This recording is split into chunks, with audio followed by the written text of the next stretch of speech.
مدینے میں ہے مدینے کی جانب جا ایسے جو میرا دین اور دنیا مدینے میں ہے یا رسول اللہ یا حبیب اللہ یا رسول اللہ یا حبیب اللہ یا رسول اللہ یا حبیب اللہ یا رسول اللہ یا حبیب اللہ میری کل مدینے سے جو ہی کہیں میرے آقا مدینے میں ہے مدینے کی جانب نہ کیسے جو میرا دین اور دنیا مدینے میں ہے اور یہ عرش اعظم سے جس کی بڑی شان ہے روضہ مصطفیٰ جس کی پہچان ہے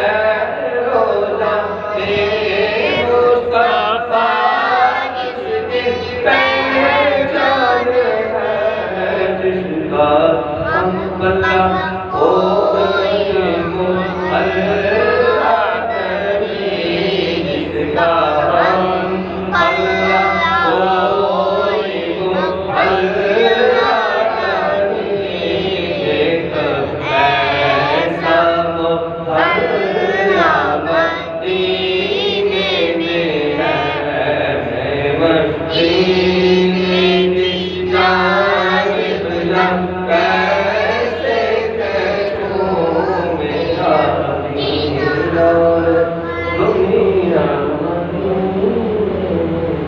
سبحان اللہ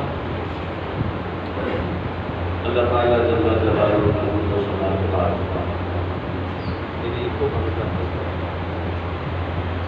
حضور نبی اکرم شفیع امم نور مجسم شاہد بنی آدم رسول محتشم آقا نامدار مدنی تاجدار احمد مجتبی جناب حضرت محمد مصطفیٰ صلی اللہ تعالیٰ علیہ وآلہ وسلم کی ذات بابرکت پر ہدیہ درود و سلام پیش کرنے کے بعد مالک کائنات کا بہت بڑا احسان ہے کہ مالک کائنات نے ہمیں نماز جمعہ کے لیے مسجد میں آنے کی توفیق عطا فرمائی ہے اللہ تعالیٰ جل جلالہ ہمیں اور ہر مسلمان کو اسی طرح 5 گنا نماز پڑھنے کے لیے مسجد میں آنے کی توفیق عطا فرمائے اور 5 گنا نماز باجماعت ادا کرنے کی سعادت نصیب فرمائے ہمیں اور ہمارے آنے والی نسلوں کو نمازی بنائے یقیناً مسلمان عاقل و بالغ مرد و زن کے اوپر 5 نمازیں ہی فرض ہیں اس میں کسی قسم کی گنجائش نہیں ہے اور یہ ایسی فرضیت ہے باقی فرائض جتنے بھی ہیں ارکان جتنے بھی ہیں وہ موقع کی مناسبت وقت کے لحاظ سے فرض و واجب ہوتے ہیں لیکن نماز جو ہے یہ کسی بھی صورت میں اس کی رخصت نہیں ہے باقی فرائض کی رخصت ہو سکتی ہے گنجائش ہے مثال کے طور پر ماہ رمضان کے روزے آ گئے مسلمان عاقل اور بالغ کے اوپر فرض ہے لیکن اللہ تعالیٰ جل جلالہ نے ارشاد فرمایا فمن کان منکم مریضا او علی سفر جو بندہ بیمار ہے یا سفر پر ہے فعدۃ من ایام اخر اس دوران وہ روزے نہ رکھے بعض میں وہ گنتی پوری کر لے چھوٹ ہے اور پھر فرمایا وعلی الذین یطیقونہ فدیۃ طعام مسکین، جو بندہ ماہ رمضان میں ذوق پہ قدم رکھ چکا ہے، بیمار ہے، اتنا ضعیف ہے کہ اگر وہ روزے رکھے گا تو دوبارہ اس حالت پر نہیں آ سکے گا، اس کے لیے فرمایا تیرے لیے بھی گنجائش ہے کہ تو اپنے عوض ایک مسکین کا کھانا فدیہ کر دے، مالک کائنات تیرا بھی عمل اپنی بارگاہ میں قبول فرما لے گا۔ لیکن نماز کے حوالے سے یہ نہیں پر فرمایا کہ اگر تو بیمار ہے تو تجھے رخصت ہو جائے گی، پاس میں پڑھ لینا، قضا کر لینا، قضا کرنے کی بھی اجازت نہیں ہے۔ تو پھر یا اللہ کیا ہے؟ اللہ کے محبوب علیہ السلام نے ارشاد فرمایا نماز پڑھنے کے لیے اگر تو بیمار ہے، کھڑا نہیں ہو سکتا تو بیٹھ جا، اگر تو بیمار ہے، وضو نماز کے لیے وضو فرض ہے، شرط ہے، اگر تو نہیں کر سکتا تو تیمم کر لے، لیکن نماز کے لیے آ جا، کھڑا نہیں ہو سکتا بیٹھ کے میری بارگاہ میں حاضری لگا لے، ارے بیٹھ بھی نہیں سکتا لیٹ کے اشارے کے ساتھ میری بارگاہ میں حاضری لگا دے، کسی صورت میں بھی تجھے نماز کی معافی نہیں۔ اب اندازہ لگائیں ایسی عبادت کہ جس کے متعلق مالک کائنات اپنے بندے کی کوتاہی چاہتا ہی نہیں ہے، وہ کتنی عظیم عبادت ہوگی جس کے لیے مالک کائنات نے رخصت ہی نہیں دی۔ رخصت صرف اتنی دی، صدقہ صرف اتنا کیا کہ اگر تم سفر پہ ہو تو پھر قصر کر لو، اگر سفر پہ ہو تو قصر کر لو، لیکن مکمل نماز چھوڑنے کی اجازت نہیں، نماز چھوڑنے کی اجازت نہیں۔ سفر میں ہو تو قصر کر لو، بیماری میں ہو تو بیٹھ کے پڑھ لو، لیکن چھوڑنے کی اجازت نہیں، قضا کرنے کی اجازت نہیں۔ تو پھر جب یعنی اتنی بھی اجازت نہیں ہے کہ بیماری کی حالت میں روزہ تو تم چھوڑ سکتے ہو،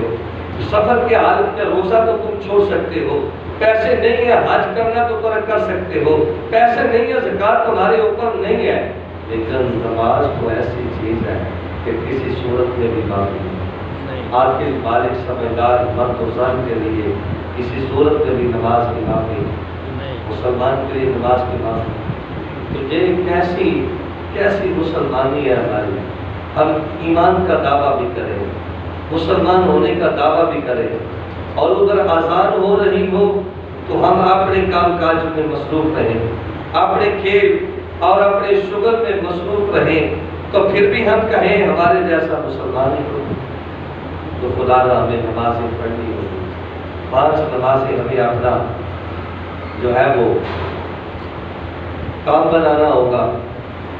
کہ باقی کام کوئی رہتا ہے تو رہ جائے، لیکن نماز والا کام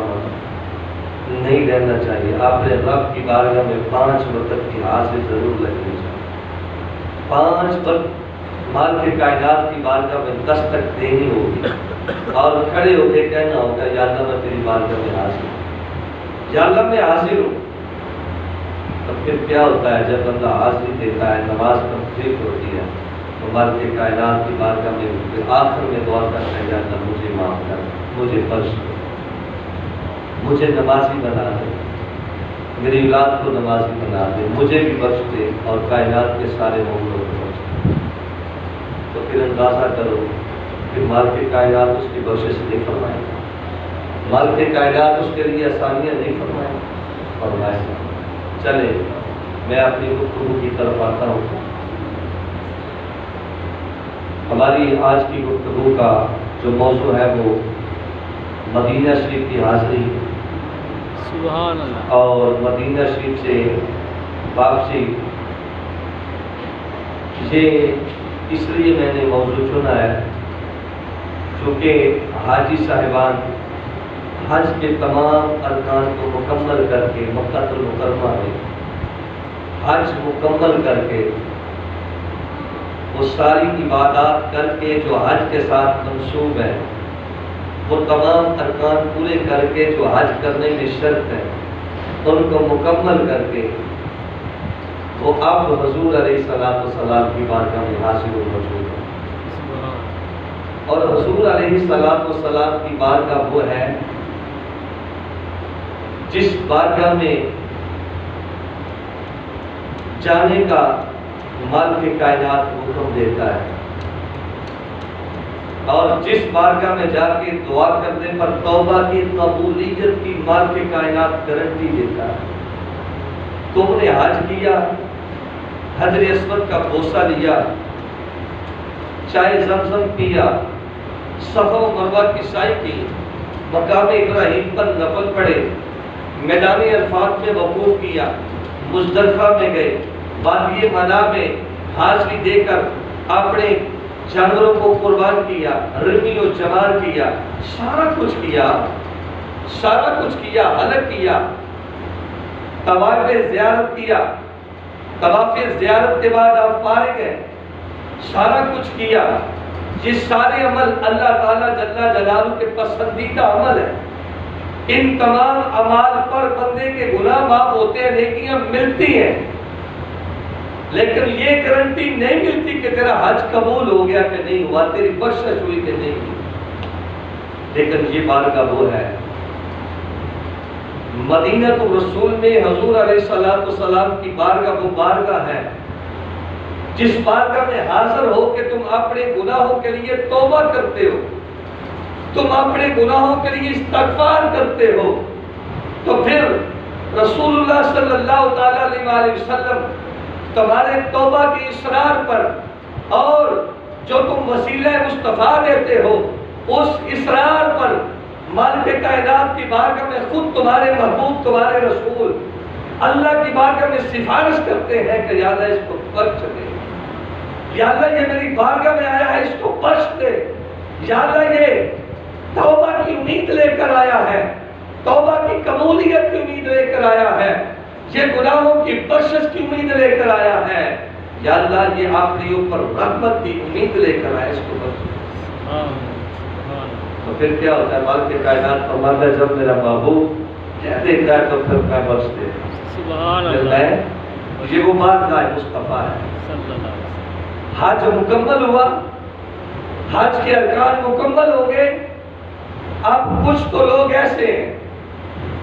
جو نام نہاد مسلمان ہوتے ہیں، وہ تو وہیں سے واپس آتے ہیں اور کہتے ہیں کہ مدینہ الرسول میں حاضری دینا کوئی فرض و واجب نہیں، کوئی حج کے رکن کا حصہ نہیں، وہ تو واپس آگے ان کی بدقسمتی ہے۔ لیکن جو گشاگان مصطفیٰ ہیں، جو اپنے حج کی مقبولیت چاہتے ہیں، جو اپنی بخشش کی مقبولیت چاہتے ہیں، جو اپنی توبہ کی مقبولیت چاہتے ہیں، ان کے لیے تو پھر میں قربان ہو جاؤں۔ اعلیٰ حضرت رحمت اللہ تعالیٰ علیہ فرماتے ہیں، حاجیوں آؤ شہنشاہ کا روزہ دیکھو، حاجیوں آؤ شہنشاہ کا روزہ دیکھو، ارے کعبہ تو دیکھ چکے اب کعبے کا کعبہ دیکھو۔ تو پھر وہ اپنا سفر باندھتے ہیں اور کنوینس پہ بیٹھتے ہیں، سواریوں پہ سوار ہوتے ہیں۔ اب دل مچل رہے ہیں، سبحان اللہ، دل مچل رہے ہیں کہ میں اس کی بارگاہ میں جا رہا ہوں جس نے دین اسلام کے لیے یہاں پر پتھر کھائے ہیں، میں اس کے بارگاہ میں جا رہا ہوں جس نے غاروں اور مزاروں میں بھی، یاروں کے درمیان بھی، غاروں میں بھی امت کے لیے دعائیں کی ہیں کہ ربی حب لی امتی، ربی حب لی امتی۔ اس لیے تو اعلیٰ حضرت رحمت اللہ تعالیٰ نے آپ فرماتے ہیں جو نہ بھولے ہم غریبوں کو رضا، جو نہ بھولے ہم غریبوں کو رضا، یاد ان کی اپنی عادت کیجئے کہ یار جب آپ کی ولادت ہوئی، پیدائش ہوئی، آپ دنیا میں قدم رنجا کیا تو اس وقت بھی جو پہلا جملہ بولا وہ کیا تھا؟ ربی حب لی امتی، ربی حب لی امتی، ربی حب لی امتی۔ اور جب بھی تنہائی میں ہوئے، غاروں میں گئے تو کیا کہا؟ ربی حب لی امتی۔ ساری دنیا سے وقت آخر تھا تو اس کیا زبان میں جاری تھا؟ ربی حب لی امتی۔ سفر خاص یعنی سفر معراج جب اللہ کے مہمان بننے کے لیے براق پہ سوار ہونے لگے، ایک پیر مبارک جو ہے وہ رکاب میں رکھا اور کیا ہوا؟ آنکھوں میں آنسو ہے اور زبان میں یہ لفظ جاری ہے، ربی حب لی امتی، ربی حب لی امتی۔ تو پھر کیا ہوا؟ شاعر نے کہا کہ ربی حب لی امتی کہتے ہوئے پیدا ہوئے، ربی حب لی امتی کہتے ہوئے پیدا ہوئے۔ حق نے فرمایا کہ بخشا الصلاۃ والسلام۔ تو حضرات، جو ہم غریبوں کو نہیں بولا، جو ہم نداروں کو نہیں بولا، جو ہم لاچاروں کو نہ بولے، اس محبوب علیہ السلام کی بارگاہ میں جب جانے کے لیے وہ جاجے کی راہ مکہ المکرمہ سے روانہ ہوتے ہیں تو ان کے دل کی کیفیت پھر کیا ہوتی ہے کہ میں اس کی بارگاہ میں جا رہا ہوں جس کے لیے مالک کائنات نے یہ دونوں جہاں تخلیق کیے، میں اس کی بارگاہ میں جا رہا ہوں جس کے صدقے سے مالک کائنات نے دونوں جہاں کی نعمتوں سے ہمیں مالا مال کیا۔ آج یہ محبت بڑے الفاظ جو ہے اور محبت بڑے انداز سے مکہ المکرمہ سے روانہ ہوتا ہے، اور جو سفر قریب ہوتا ہے تو پھر کیا ہوتا ہے؟ مدینے کا سفر ہے اور میں نمدیدہ نمدیدہ، مدینے کا سفر ہے اور میں نمدیدہ نمدیدہ، زبان لغزیدہ لغزیدہ، بدن لغزیدہ لغزیدہ، زبان بھی کانپ رہی ہے اور بدن بھی کانپ رہا ہے۔ یہ کس کا؟ جو حضور علیہ السلام کو اپنا آپ کو مولا جان کر ان کی بارگاہ کے لیے رواں۔ اس لیے تو علامہ جامی رحمۃ اللہ تعالیٰ نے جب مدینہ رسول کے لیے روانہ ہوئے تو سینے میں عشق مصطفیٰ کا ٹھاٹھے مارتا سمندر تھا اور عشق سے بھرا ہوا تھا وہ سینہ، لیکن کیا تھا؟ جتنا جوش تھا نا اس وقت آپ کا مدینہ رسول میں حاضری کا، حضور علیہ السلام نے مختلف طریقے سے اس کو رکوایا رستے میں، تاکہ اس لیے رکوایا کہ اس کا جو تپش ہے اس میں کمی آئے۔ جس تپش سے، جس جوش سے، جس جذبے سے جو عشق لے کر یہ آ رہا ہے،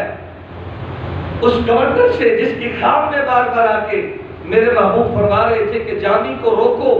اب تو یہ بیر بکریوں کا لباس چھوڑ کے آ رہا ہے، آپ اس کو روک لو، آپ بھی اس کو روک لو، آپ بھی اس کو روک لو۔ بار بار روکنے کے بعد وہ گورنر مدینہ کہتے ہیں حضور آخر وجہ کیا ہے روکنے کی؟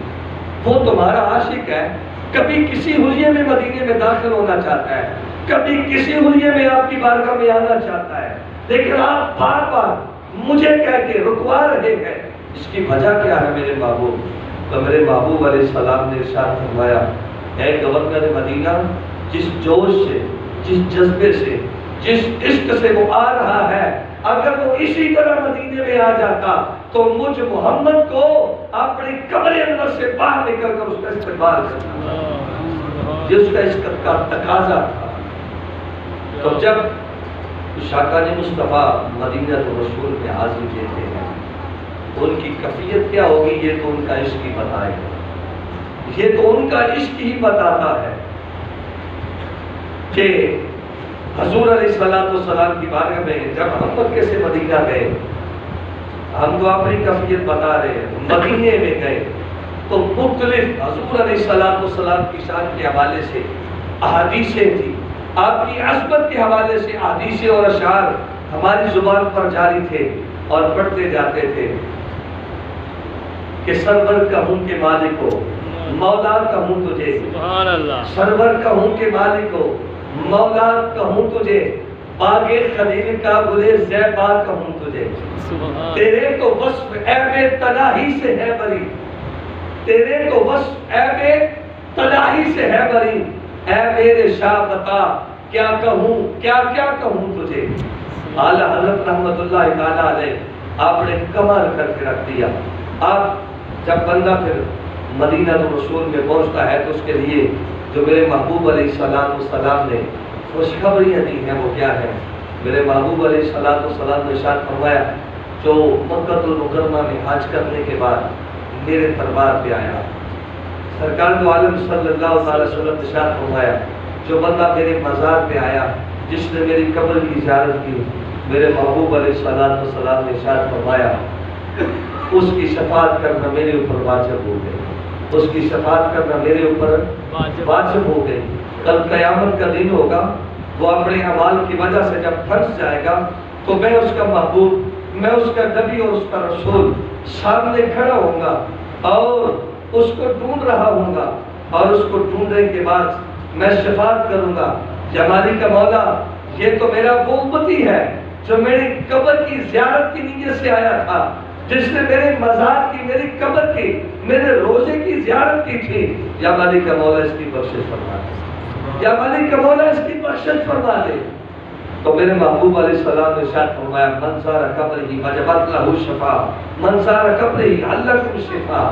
میرے محبوب نے فرمایا جس نے میری قبر کی زیارت کی اس کی شفاعت مجھ پر واجب ہو گئی۔ پھر دوسری حدیث میں فرمایا جس نے میری قبر کی زیارت کی میں اس کی شفاعت کروں گا، میں اس کی شفاعت کروں گا۔ اور آگے پتہ کیا فرمایا میرے محبوب علیہ السلام نے ایسے لوگوں کے لیے جو یہ نظریہ رکھتے ہیں کہ مدینہ تو رسول میں جانا تو ضروری نہیں، اور جو مدینہ تو رسول نہیں جاتے، حج کر کے مکہ سے آ جاتے ہیں لیکن اپنے نبی کے در پہ حاضری نہیں دیتے، اور ساتھ یہ بھی نظریہ پرموٹ کرتے ہیں، لوگوں کو کہتے ہیں اور نظریہ رکھتے ہیں کہ مدینہ تو رسول میں حاضری دینا کوئی حج کا حصہ تو نہیں، کوئی ارکان حج میں سے تو نہیں، وہاں جانا کوئی ضروری تو نہیں ہے، اور ساتھ یہ بھی کہتے ہیں کہ یہاں سے پاکستان سے کوئی جانے والا ہو یا مکہ المدینہ، مکہ المکرمہ سے کوئی جانے والا ہو، حضور علیہ السلام کی قبر کی زیارت کی نیت کر کے نہ جائے۔ میں حیران ہوں ان لوگوں پر۔ میرے محبوب نے ان کے لیے فرمایا جو مکہ المکرمہ میں آیا اور میری قبر کی زیارت کے لیے نہ آیا، میرے شہر میں نہ آیا، میرے روزے کی حاضری کے لیے نہ آیا، میرے محبوب نے فرمایا اس نے میرے ساتھ جفا کی ہے، اس نے میرے ساتھ بے وفائی کی ہے، اس نے میرے ساتھ بے وفائی کی ہے کہ کرنے کے بدلے اس نے میرے ساتھ بے وفائی کی ہے۔ اور کیا فرمایا میرے محبوب علیہ السلام نے فرمایا جو میری قبر کی زیارت کے لیے نہ آیا اس نے اپنے ساتھ ظلم کیا ہے، اس نے اپنے ساتھ ظلم کیا ہے۔ ایسے لوگوں کے لیے تو قرآن پاک نے بھی ارشاد فرمایا، سورۃ المنافقین ہے اور سپارہ نمبر 28 ہے، اور جو قبر انور پہ جاتے ہیں ان کے لیے تو خوشخبری ہے، ان کے لیے خوشخبری ہے۔ اللہ نے ارشاد فرمایا وَلَوْ أَنَّهُمْ إِذْ ظَلَمُوا أَنفُسَهُمْ جَاءُوكَ فَاسْتَغْفَرُوا اللَّهَ وَاسْتَغْفَرَ لَهُمُ الرَّسُولُ لَوَجَدُوا اللَّهَ تَوَّابًا رَحِيمًا۔ اللہ تعالیٰ جل جلالہ نے ارشاد فرمایا کہ جو بندہ اپنی جانوں پر ظلم کر بیٹھے، ظلم کہتے ہیں کبیرہ گناہ، ظلم کیا ہے؟ کبیرہ گناہ کرنا ظلم ہے۔ فرمایا جو اپنی جان پر ظلم کر بیٹھے کبیرہ گناہ کر کے، تو فرمایا اگر وہ توبہ چاہتا ہے، اگر وہ اپنی بخشش چاہتا ہے تو پھر آج ہے میرے محبوب علیہ السلام کی بارگاہ، میرے محبوب علیہ السلام کی بارگاہ میں آ کے فاستغفر اللہ، وہاں کے اللہ سے توبہ کرے، یا اللہ مجھے بخش دے۔ مکے میں تو میں نے اپنی بخشش کے لیے دعائیں کی، لیکن یا اللہ یہاں پر تیرے محبوب علیہ السلام کو گواہ بنا کے، تیرے محبوب کا وسیلہ دے کے، تیرے محبوب کے روزے کو سامنے رکھ کے اپنے گناہوں کی معافی طلب کرتا ہوں، یا اللہ مجھے معاف کر دے۔ تو رب فرماتا ہے تیرے اس معافی مانگنے میں اگر میرا محبوب وَاسْتَغْفَرَ لَهُمُ الرَّسُولُ تیری سفارش کرے گا تو پھر میں تجھے معاف کر دوں گا، پھر میں تجھے معاف کر دوں گا۔ فرمایا قبر کی زیارت کرنے والوں کے لیے تو یہ خوشخبری ہے کہ مالک کائنات ان کی بخشش فرما دیتا ہے، لیکن جو قبر سے اعراض کرتے ہیں، حضور کے روزے پہ نہیں جاتے، حضور کی بارگاہ میں حاضری نہیں دیتے، ان کے لیے پہلی بات تو میرے محبوب علیہ السلام نے فرمایا جو حج کرنے کے لیے آیا مکہ میں لیکن میرے روزے پہ نہ آیا، فرمایا اس نے اپنے آپ پر ظلم کیا، اس نے اپنے آپ پر ظلم کیا۔ اور اللہ تعالیٰ جل جلالہ نے بھی قرآن پاک میں ارشاد فرمایا وَإِذَا قِيلَ لَهُمْ تَعَالَوْا یستغفر لکم الرسول، یستغفر لکم رسول اللہ۔ اللہ ارشاد فرماتا ہے جب ان سے کہا جاتا ہے کہ آؤ رسول اللہ کی بارگاہ میں، جب ان سے کہا جاتا ہے کہ آؤ حضور علیہ السلام کی بارگاہ میں آؤ اور وہاں آ کے معافی مانگ لو، جب ان سے کہا جاتا ہے کہ آؤ حضور کی بارگاہ میں، رسول کی بارگاہ میں آ کے معافی مانگ لو، تو فرمایا لو وہ رؤوسہم، وہ اپنے سروں کو ہلاتے ہیں، موڑ لیتے ہیں، حضور کی بارگاہ میں جانے سے اتراتے ہیں اور اتراتے ہیں، اپنے سروں کو مٹکاتے ہیں اور سر پھیرتے ہیں کہ نہیں معافی ہوتی ہے تو ہو جائے، نہیں ہوتی تو نہ ہو، لیکن حضور کی بارگاہ میں لے جائیں گے۔ تو اللہ تعالیٰ جل جلالہ نے ارشاد فرمایا وہ میرے محبوب علیہ السلام کی بارگاہ میں نہیں حاضری دیتے، نہیں جاتے، جب بھی ان کو کہا جاتا ہے کہ آؤ میرے محبوب علیہ السلام کی بارگاہ میں آؤ، تو وہ اپنا سر ہلاتے ہیں اور وَرَأَيْتَهُمْ يَصُدُّونَ وَهُمْ مُسْتَكْبِرُونَ، فرمایا تم انہیں دیکھو گے یہ سارا کچھ غرور اور تکبر کی وجہ سے کرتے ہیں، غرور اور تکبر کی وجہ سے کرتے ہیں کہ ہم جائیں اور ہم وہاں جا کے معافی مانگے، اللہ معافی دینی ہے تو دے دے، ہم حضور کا واسطہ نہیں ڈالیں گے، ہم حضور کی بارگاہ میں نہیں جائیں گے۔ تو میرے محبوب نے فرمایا لوگوں سنو، جو مکے میں آیا اور مدینے میرے شہر میں میری قبر کی زیارت کے لیے نہ آیا، اس نے میرے ساتھ جفا کی، اس نے میرے ساتھ بے وفائی کی، اس نے اپنے اوپر ظلم کیا ہے، اس نے اپنے اوپر ظلم کیا ہے کہ وہ میری بارگاہ میں نہ آیا۔ اور یاد رکھو یہ منافقین کی علامت ہے۔ کن کی علامت ہے؟ منافقین کی علامت ہے۔ میں نے جو آیتیں مارکہ پڑھی ہیں یہ سورہ منافقون کی آیت ہے، 28ویں پارے کی آیت ہے، منافقون سورت کی آیت ہے، اور یہ منافقین کی علامتیں بتائی گئیں کہ وہ اللہ سے تو معافی بار بار طلب کرتے ہیں لیکن حضور کے در پہ یا حضور کے وسیلے سے دور رہتے ہیں، تکبر کرتے ہیں۔ اللہ کے محبوب علیہ السلام نے فرمایا جو میری قبر پہ نہ آیا اس نے میرے ساتھ جفا کی۔ اور میں آپ کو اب صحابہ کا طریقہ بتاتا ہوں، صحابہ کا کیا امور رہا۔ یہ تو ہمارا نظریہ ہے کہ ہم حضور کی قبر پہ جائیں، وہاں جا کے ایک تو زیارت رسول سے مستفیض ہوں، اپنی آنکھوں کو ٹھنڈا کریں، اپنے سینے کے اوپر ٹھنڈ ڈالیں کہ ہم نے اپنے محبوب کے روزے کی زیارت کی ہے۔ اور یہ نظریہ ہمیں صحابہ سے ملا ہے۔ کہاں سے ملا ہے جی؟ صحابہ سے۔ صحابہ بھی حضور علیہ السلام کی قبر انور پر جاتے اور وہاں پیار اور محبت سے زیارت کرتے تھے۔ حضرت ابو ایوب انصاری رضی اللہ تعالیٰ عنہ، اور وہ حضرت ابو ایوب انصاری رضی اللہ تعالیٰ عنہ حضور علیہ السلام کی قبر انور پر آئے، اور یہ کوئی عام صحابی تو نہیں ہے، یہ حضور علیہ السلام کے میزبان ہیں، اور ان کی میزبانی میرے محبوب علیہ السلام نے مدینے میں قبول کی، اور یہ قبر انور پہ آئے، آگے حدیث کے الفاظ ہیں کہ اپنا چہرہ مبارک قبر کی مٹی کے ساتھ کس طرح مل رہے، رگڑ رہے، اوپر سے اس نظریے والا کہ مزاروں پہ کیا رکھا ہے۔ وہ مروان، وہ بعد میں مدینے کا گورنر بھی رہا، وہ کیا کہتا ہے، وہ پیچھے سے حدیث کے لفظ پیچھے سے پکڑ کے سیدھا کرتا ہے۔ تو جب اس طرح حضرت ابو ایوب انصاری نے دیکھا، وہ دیکھ کے حیران ہو گیا کہ 80 سالہ بوڑھا ابو انصاری،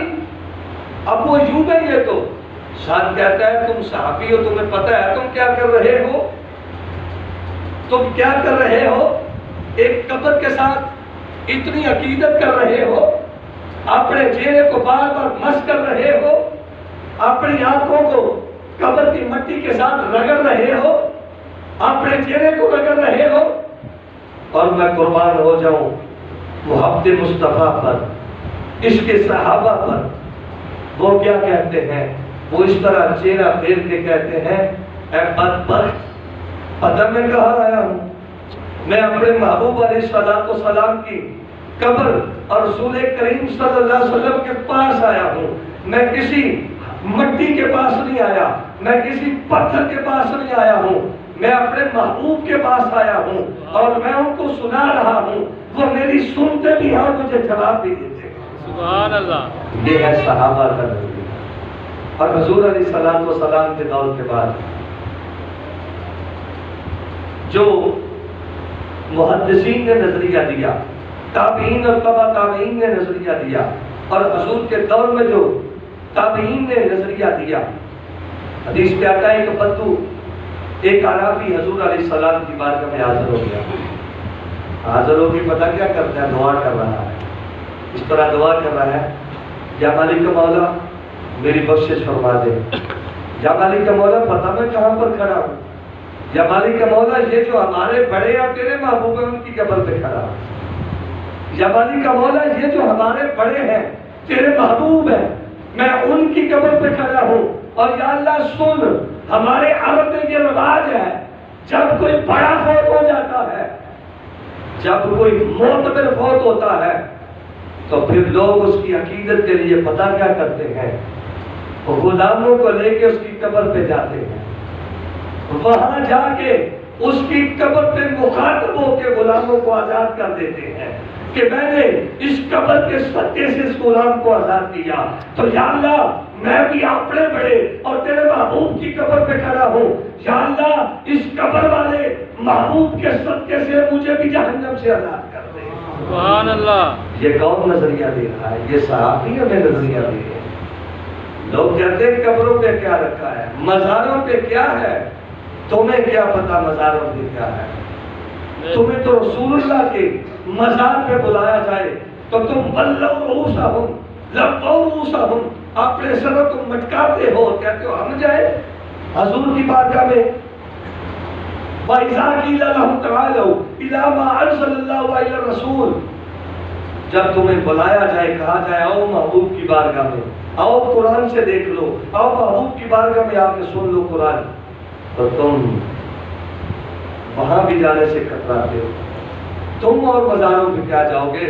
تم تو کائنات کے سب سے بڑے مزار پہ جانے کے لیے کتراتے ہو. اور سنو اس مزار کی اہمیت کیا ہے. ابو بکر صدیق رضی اللہ تعالیٰ عنہ کا وصال کا وقت قریب ہے، آخری ہچکیاں لے رہے ہیں، اور آپ نے وصیت کی اپنے بیٹے کو، کہا جب میں دنیا سے چلا جاؤں، روح پرواز ہو جائے، مجھے غسل و کفن کر کے حضور کی بارگاہ میں لے جانا.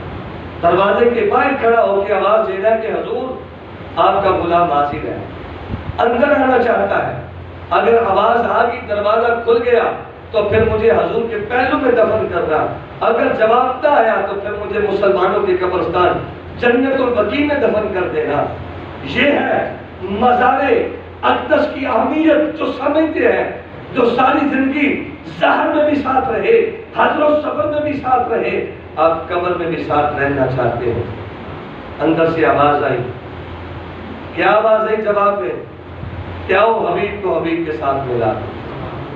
پھر حضور علیہ السلام کے پہلو میں آپ کی قبر سے تھوڑا سا نیچے کھسکا کے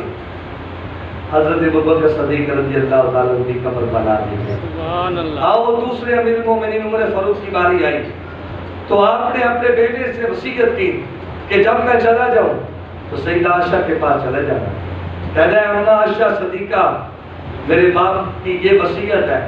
اگر آپ اجازت دیں تو میرے باپ قبر رسول میں حضور کے پہلو میں دفن ہونا چاہتے ہیں. یہ ہے اہمیت صحابہ نے ہمیں بتائی. مزار مصطفیٰ کی یہ اہمیت ہے. سیدہ عائشہ کیا کہتی ہے؟ کہتی ہیں جگہ تو میں نے آپ کے لیے رکھی تھی. یہ نظریہ دیکھو صحابہ کا، یہ نظریہ دیکھو مومنوں کی ماں کا، جس نے حضور علیہ السلام کے 7 دن اور رات وقت گزارا. وہ کیا عقیدہ دے رہی ہے؟ کہتی ہیں جگہ تو میں نے اپنے لیے رکھی تھی، کیونکہ یہ کوئی عام جگہ تو نہیں ہے. قبر مصطفیٰ کوئی عام جگہ نہیں ہے، مزار رسول کوئی عام جگہ نہیں ہے. رکھی تو میں نے اپنے لیے تھی، لیکن میں وہ اس کو قربان کر کے عمر کو وہ جگہ عطا کر کے اس کو دفن کر. سبحان اللہ. دیکھو یہ ہے مزار رسول کی اہمیت. 500 سال کے بعد سید احمد رفاعی آتے ہیں. اس کو فضائل اعمال پہ بھی لکھا گیا، فضائل حج پہ لکھا گیا، اور اس کو فضائل سنت والوں نے بھی نقل دیا. اس کو دیگر کتابوں میں نقل کیا گیا. سید احمد رفاعی سید ہے، وہ آ کے حضور کی بارگاہ میں کھڑے ہو گئے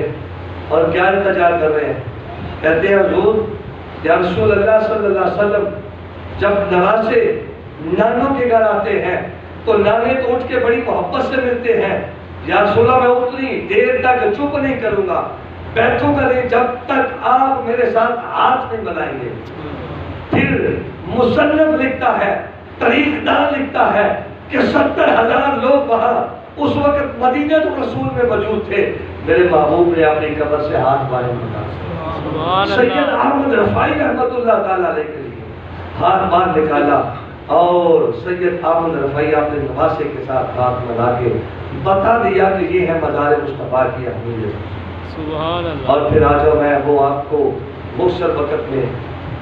بات سناتا ہوں، 50 منٹ ہو گئے تقریباً، لیکن ایک بات، سیدنا بلال حبشی تو مدینہ کو چھوڑ کے فراق مصطفیٰ برداشت کرتے ہوئے شام میں چلے گئے کہ میں مدینے میں رہوں گا، جہاں حضور رکتے تھے بیٹھتے تھے منبر اور مصلے کو دیکھوں گا تو مجھ سے برداشت نہیں ہوگا، میں ان گلیوں اور کوچوں کو دیکھوں گا جس جگہ میں نے حضور کو دیکھا لیکن مجھ سے برداشت نہیں ہوگا۔ یہ سارا کچھ چھوڑ کے مدینے سے شام چلے گئے۔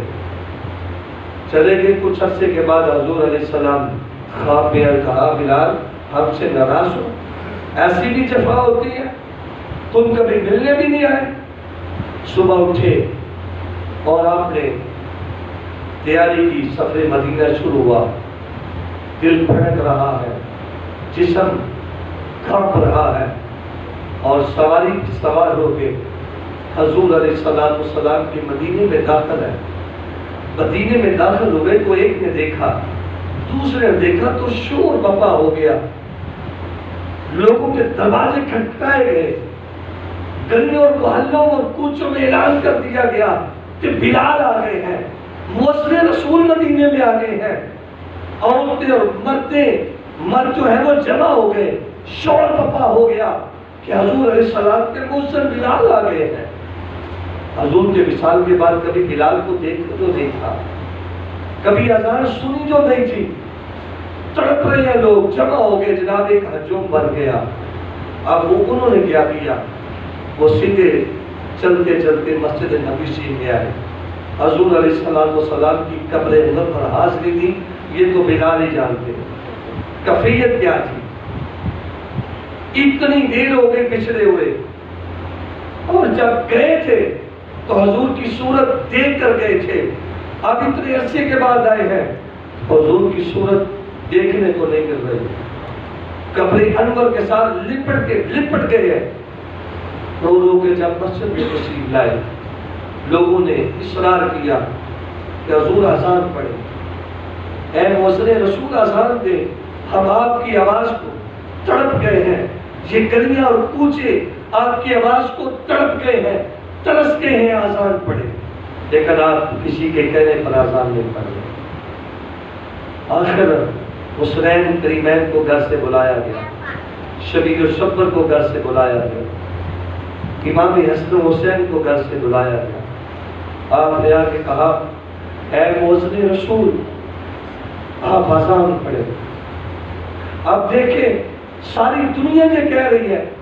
اذان پڑھے، اذان پڑھے، چاہیے صحابہ بھی یہ بارگاہ بلال میں عرض کر رہے ہیں کہ حضور اذان پڑھے، لیکن بلال جو اسپیشلی ملک کے شام سے چل کے حضور کی قبر انور کی زیارت کے لیے آئے ہیں، اور قبر کے ساتھ لپٹ کر رو رو کے مسجد نبی شریف پہ بیٹھ گئے ہیں، اب لوگ اصرار کر رہے ہیں کہ حضور اذان پڑھے۔ اب وہ اذان پتہ کیوں نہیں پڑھ رہے؟ اس لیے نہیں پڑھ رہے، اور اب بار بار کہہ رہے ہیں کہ لوگوں مجھ سے اذان نہیں پڑھی جائے گی، بلال سے اذان نہیں پڑھی جائے گی، لیکن حضور علیہ السلام کے شہزادے شبیر و شبر حسنین کریمین مولا حسن اور مولا حسین شہزادہ کونین، آپ کو گھر سے بلا کے لایا گیا۔ آپ نے کہا چچا جی دور رسالت امام صلی اللہ علیہ وسلم میں آپ اذان دیتے تھے، اور اس دور سے لے کر اب تک ایک عرصہ ہو گیا ہے، تڑپ رہے ہیں، مچل رہے ہیں، اور لوگوں نے اصرار کیا، لیکن ہم آپ کو حکم دیتے ہیں کہ اذان پڑھیں۔ اب جیسے صحابہ ایک طرف،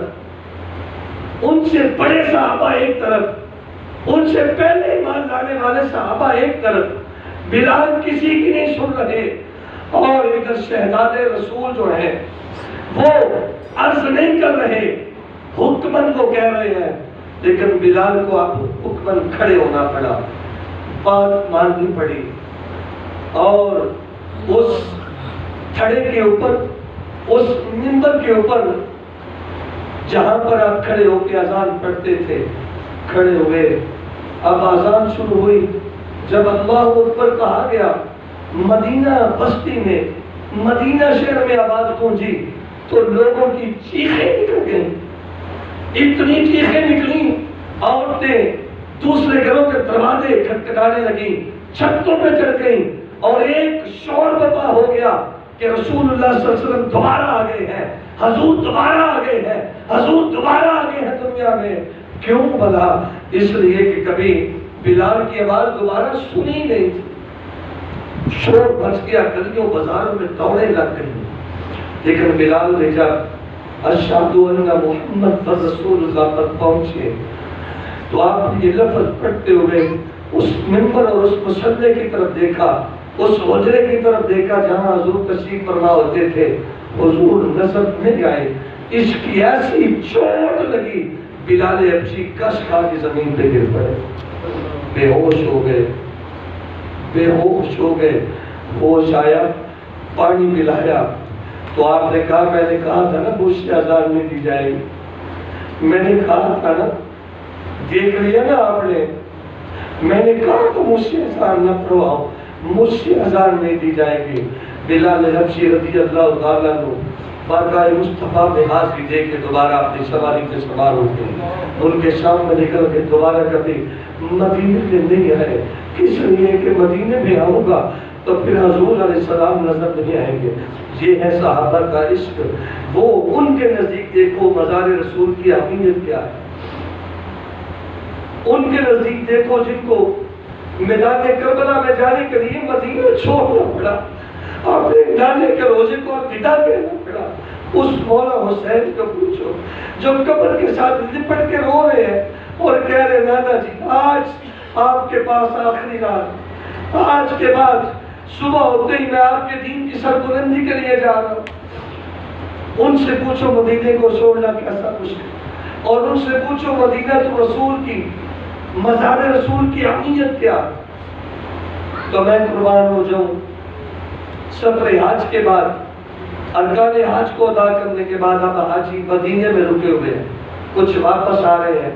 اور جو واپس آ رہے ہیں ان سے پوچھو حاجیوں سناؤ واپس آ گئے ہو؟ تو پھر وہ کیا کہتا ہے؟ پوچھتے کیا ہو مدینے سے میں کیا لایا ہوں، پوچھتے کیا ہو مدینے سے میں کیا لایا ہوں، اپنی آنکھوں میں مدینے کو بسا لایا ہوں، اب جدھر بھی دیکھتا ہوں مدینے کا عکس نظر آتا ہے، میرا دل بھی ہے وہیں، جان بھی میری ہے وہیں، میرا دل بھی ہے وہیں، جان بھی میری ہے وہیں، لاش کو اپنے میں کندھوں پہ اٹھا لایا ہوں، ارے میری تو لاش آئی ہے مدینے سے، میں تو نہیں آیا، میری تو لاش وہاں سے آئی ہے، میں تو نہیں آیا۔ نعرہ تکبیر، نعرہ رسالت، نعرہ رسالت، نعرہ رسالت، نعرہ حیدری۔ اللہ تعالیٰ جل جلالہ ہمیں مدینہ تو رسول کی حاضر نصیب فرمائے۔ جی ہمیں پتا ہے جو مدینے گئے ہیں ان سے پوچھو جب مدینے سے جدائی ملتی ہے تو پھر کیا گزرتی ہے۔ 8 دن مدینے میں رہنا نصیب ہوا، لیکن 8ویں دن جب پتہ چلا کہ آج اتنے بجے ہماری گاڑی مدینے سے روانہ ہونے والی ہے، تو پھر حضور کی بارگاہ میں آخر سلام کرنے کے لیے وہاں مسجد نبی شریف میں آپ کے کمرے میں کھڑے ہو کر یا نبی سلام علیکہ درود پڑھ رہے تھے، اور پھر مواجہ شریف کے سامنے جب حاضری لگی اس وقت کافیت کیا تھی یہ تو وہی جانتا ہے جو حضور کے روزے میں گیا، اور پھر وہاں سے اتنا لطف اور آپ کی کرم نوازیاں اور آپ کی محبتیں اور آپ کی نگاہ حاصل کرنے کے بعد وہاں سے نکلا، اور پھر وہ کیسے نکلا، پھر وہ واقعی درست بات ہے، میرا دل بھی ہے وہیں، جان بھی میری ہے وہیں، لاش کو اپنے میں کندھوں پہ اٹھا لایا ہوں۔ حضور علیہ السلام نے فرمایا، میں پھر وہ حدیث دہرانا چاہتا ہوں، من زار قبرہ وجبت لہ شفاعہ، جس نے میری قبر کی زیارت کی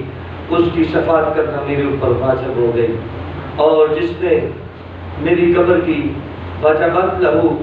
شفاعت کے بعد فرمایا جس نے میری